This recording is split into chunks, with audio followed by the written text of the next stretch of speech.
Welcome to the Hidden Palace with Skyblaze.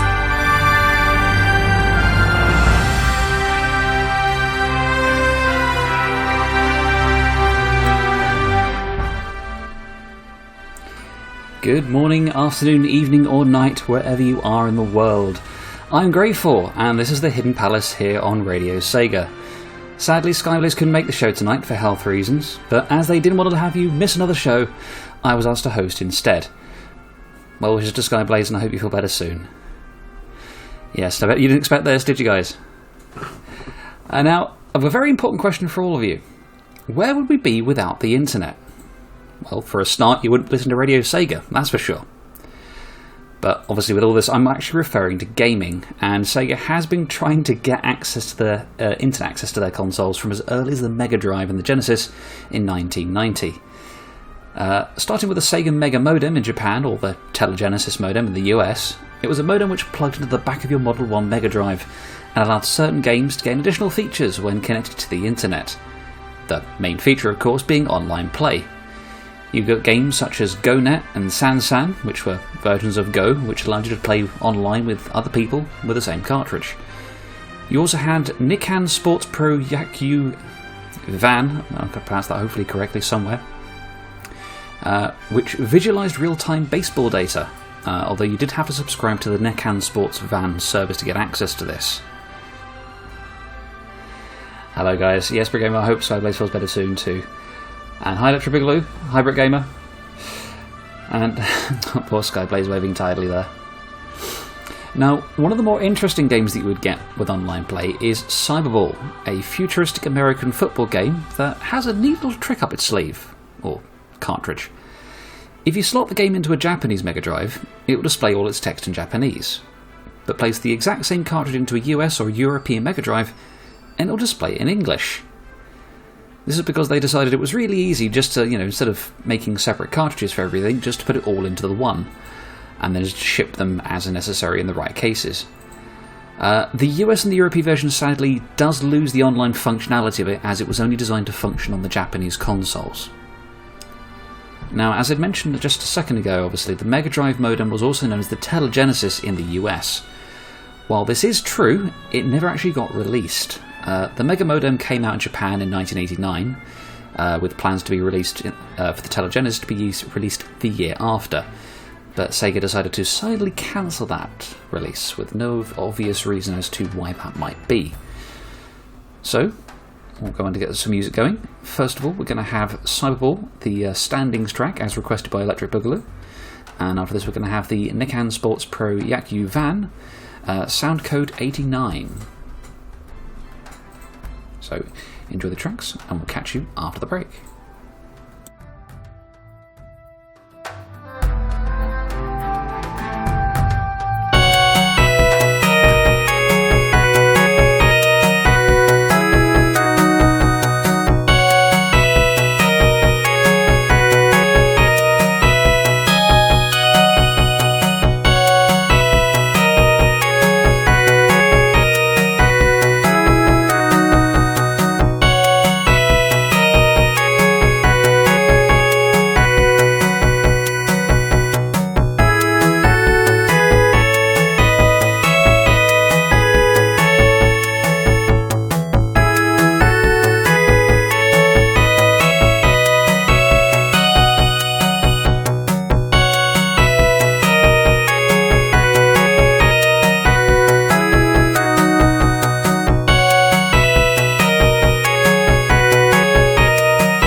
And we are back. As mentioned before the break, that was Cyberball's standings, as requested by Electro Boogaloo, followed by the Nikan Sports Pro Yakyu Van Soundcode 89. Also, before we carry on, hi II, great for you for joining us today. Now, Sega wasn't against trying something again, so when the Sega Saturn came around, we of course got a modem for that too. In fact, the Saturn modem. This device was released in 1996 in, yep, you guessed it, Japan. And it was a device that you could connect into the cartridge port of the console, that handy little slot on the back of the console. However, to use the base features, you would need the Sega Saturn Internet Volume 1, that came out with the modem itself, or Volume 2, which was released later in 1997. These would allow you to access simple features such as accessing the internet and accessing emails. To play games, though, you would need to purchase Sega Saturn Media cards, which were basically telephone calling cards, which you slotted into the available slot found on the modem itself. These would cost around 2,000 yen, which at the time would be roughly about £10, and would allow you basically a limited amount of time on the game itself. Now, getting onto the games and the software that actually worked with the modem, we'll take a look at Habitat 2. Now, this is the Saturn form of Fujitsu's Worlds Away virtual world, which they launched in 1995, with the Saturn version coming out in 1996. The game acts very much, well, I say game, it acts very much like a chat room, if anything. But you actually have a physical avatar that, as far as I could work out, you can actually move around the sort of room that you're in. And obviously you'll have human features, and, you know, like a normal human body, and then you'll have those that aren't. So you'll have something with the head of a dog. Or a panda. Oh, Japan. In a lot of ways, it's kind of like a very early version of PlayStation Home, so we could probably add that to the list of, yet again, Sega did it first. The main menu, when you actually log into this, is viewed from the top-down view as though you're looking over an island, with the different chat rooms being villages dotted all over it. Interestingly, the game itself was packaged in two different ways that I could find, apart from just on its own. One was with a Sega Saturn keyboard, which would likely connect into one of the controller ports, and the other way was with a software, an initial bit of software called Pad Nifty, which was an online bulletin board program using Fujitsu's NiftyServe network. Sadly, both the Worlds Away and the NiftyServe network services are no longer accessible, as the necessary networks for them closed down in roughly 2006, if not earlier. So, going on from there, we'll listen to a couple more tracks. So sadly, because neither of these I could track down any music for, like Rocking Horse Doo-Doo, no chance.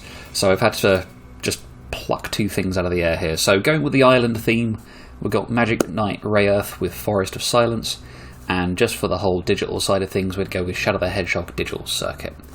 So I hope you enjoy these two tracks, and we'll catch you again after the break.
again was Magic Knight Rayearth with Forest of Silence, followed by Shadow the Hedgehog Digital Circuit.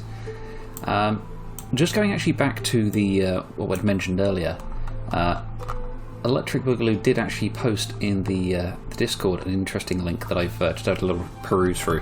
Because alongside the Sega Saturn modem, there was also a Netlink internet modem for the US. There was a plan to bring out in Europe, but sadly it became such a flop in the US they decided to go against it in the end. It ran faster than the actual Sega Saturn modem itself, probably because they'd had better chance to improve the technology. But with prospects of them selling over 100,000 of the items, but only selling about 20%, somewhere between 15,000 and 25,000, it didn't look good for, unfortunately, that item. So, looking actually from the software side of things onto, again, the games, we start with Shadows of the Tusk, a multiplayer strategy game released by Hudson Soft in '98, and plays in a similar style to Final Fantasy Tactics with the way that it's viewed and the basic gameplay. Although rather than commanding an increasing army of players, you only have 3 characters. A cloth-wearing wizard, a knight in plate armour, and a warrior woman in leather. Fights take place on a 5x5 grid, and you move them as far as their stats will allow, facing off against whatever foes that have been summoned against you. So again, you're sort of moving a set number of spaces, choosing your actions, and then initiating whatever attacks you want to do against your opponents. There is a story mode, but with it sadly being entirely in Japanese, I have no clue what's going on. But from what I've seen, there is also a versus mode, so obviously with the internet aspect in mind, you can face off your 3 against your opponent's 3. And you also... starting into where I'm actually lost where bear me a second, guys. I've lost my place and I'm losing my words. Oh my god. But yes, now while it says multiplayer, and I stress multiplayer, which would include more than 2 in my mind, it only allows 2 people. So obviously one person being on their console and one person being on another. That's all. However, there is one other game that does get a bit more out of the multiplayer aspect of it. And it's actually another Hudson Soft game, and that one is Saturn Bomberman. This one will actually allow you up to 4 people playing at once, providing that each console has 2 people playing on it. One of the other interesting notes is the characters you end up playing as part of your team. You'll have your basic Bomberman in black and white, but you'll also then have Kotetsu, not the character from Naruto, is actually a Hudson mascot who's a samurai, and Honey, another Hudson mascot who's a female gun-toting professional bounty hunter, so they say. Your teams are split into red and blue, and then you'll have 3 human players. In that scenario, you'll have the 4th player being operated by the computer. The maps that you fight on are then randomly selected. There are quite a number of maps, and if you're not already aware, the game itself, if you're just playing on the one console at home, you could in theory get up to 10 people playing it. Yes, 10 people on a Sega Saturn, thanks to the 6-person multi-tap that you could get with it. And you had a lot of extra characters you could play with. I will probably go into that at another point, or Skyblaze will. So, as we finished on the game section, and by moving into the next one, we'll go with some more tracks. So first up, we've managed to locate the intro track for Shadows of the Tusk, which was a pain, let me tell you. And after that, we have Saturn Bomberman, Amusement World. And Electric Boogaloo has told me the Netlink still works. Oh my god. Okay, so yeah, while the Saturn modem itself no longer works, the Netlink still does, which is astounding. Give me a second. I think I saw it mentioned on the thing on here. Where have you gone? It's mentioned of using it over VoIP, wasn't it? I know I've seen it somewhere. Never mind. I'll have to have a look at that a bit. But yes, so I say we'll look into the next 2 songs. So next we have Shadow of the Tusk, the intro, and then Saturn Bomberman, Amusement World. So have a listen and enjoy.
we're back. And again, that was Shadows of the Tusk, the intro theme, followed by Saturn Bomberman Amusement World. Now we've covered the Mega Drive, we've covered the Saturn, and finally, and by no means least, we come to the Dreamcast, with the Dreamcast modem. Now, to save us all the heartache, this device was actually attached to the Dreamcast from the very beginning, so you didn't need to buy this device separately. Which is just as well, because it's actually impossible to try and buy one on its own at the time.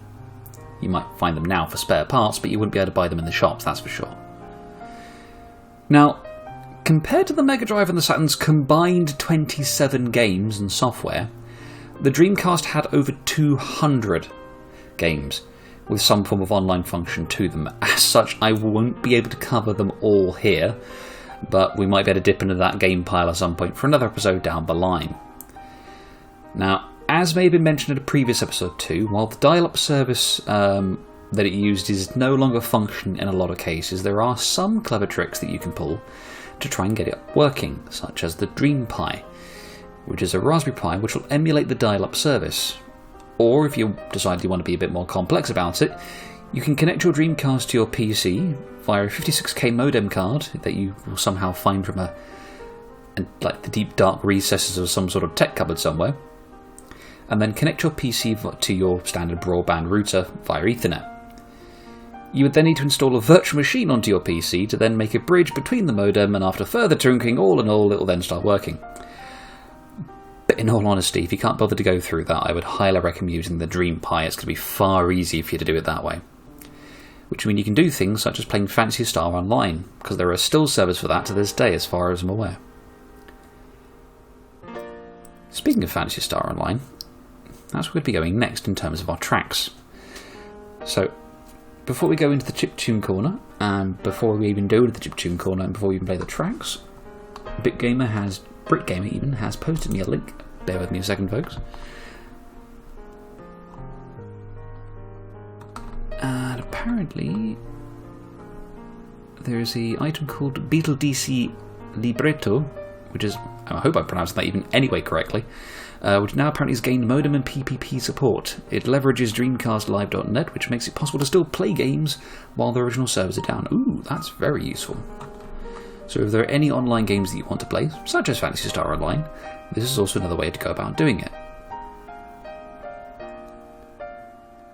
So for those of you already in the Discord chat, could already take a look at that, and if you feel inclined to do so, go ahead and do it, because you'll be missing out otherwise, because it's a fantastic game to play.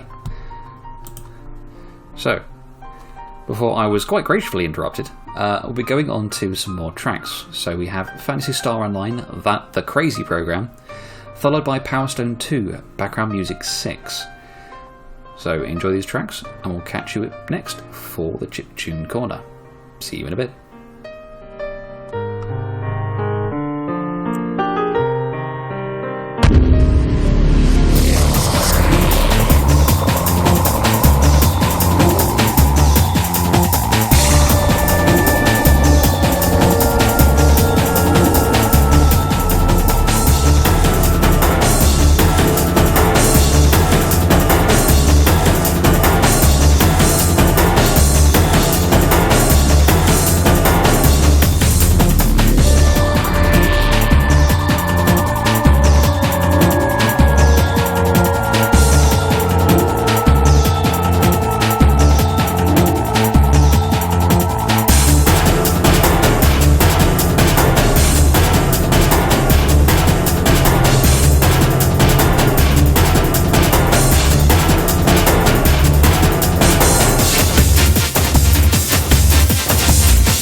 So that was Phantasy Star Online, the crazy program, followed by Power Stone 2, Background Music 6. Now, this week on Chiptune Corner, Skyblaze was wanting to show us some of the 8-bit inspired tracks from the game Nier Automata, or Automata, or however you like to pronounce that. This track is called City Ruins, and is the version of the track that you'll get when you initiate any one of the hacking games with the character 9S, is it? Trying to recall if it's 9S or no, it's 2B and 9S on 37. You can obviously correct me if I'm wrong on the chat there, guys. Also, looking admittedly at how quickly I've gone through this, my apologies for sounding as though I'm rushing through the whole thing. It's obviously my first time doing a full radio show, so you'll have to apologise for that. Well, I'll apologise for that. So I really should have picked some tracks with some longer track times. So, here we have the City Ruins hacking version of the song from Nier Automata. Enjoy, and I shall catch you after the break.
And we are back once again.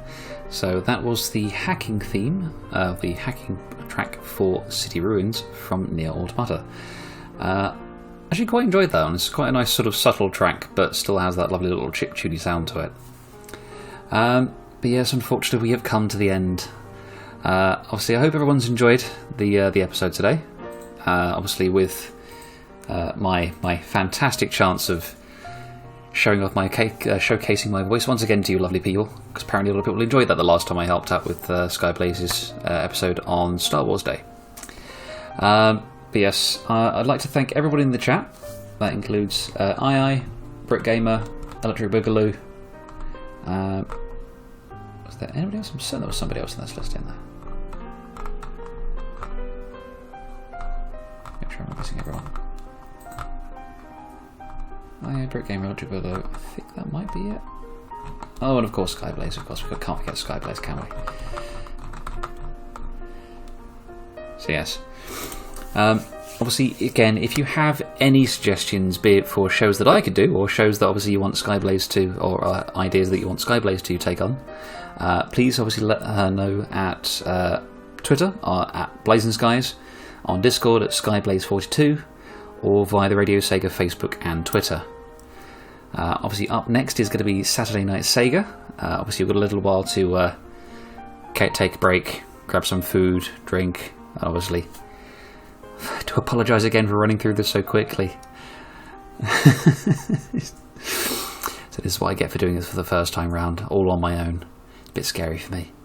But yes, thank you all very much for listening, and we're going to end this with one of my favourite tracks, and that's going to be All Hail Shadow by Crash 40, because if anybody doesn't know already, it's going to be basically Shadow the Hedgehog is my favourite characters, so I couldn't pass up an opportunity to do this. So here's All Hail Shadow by Crash 40. I hope everyone enjoys, and obviously we'll catch you potentially in the future.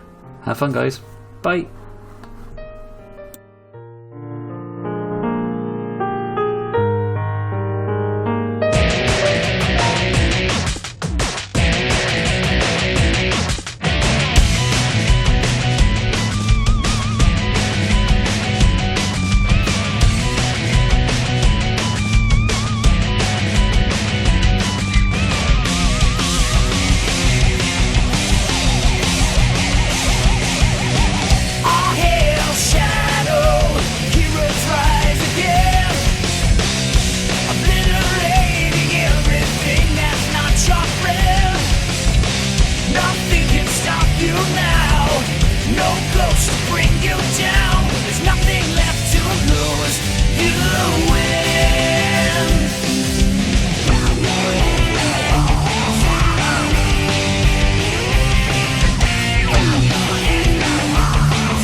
Enjoyed the show? Check out the full Radio Sega live schedule at radiose.ga/shows. Radio Sega, playing the best Sega music 24/7.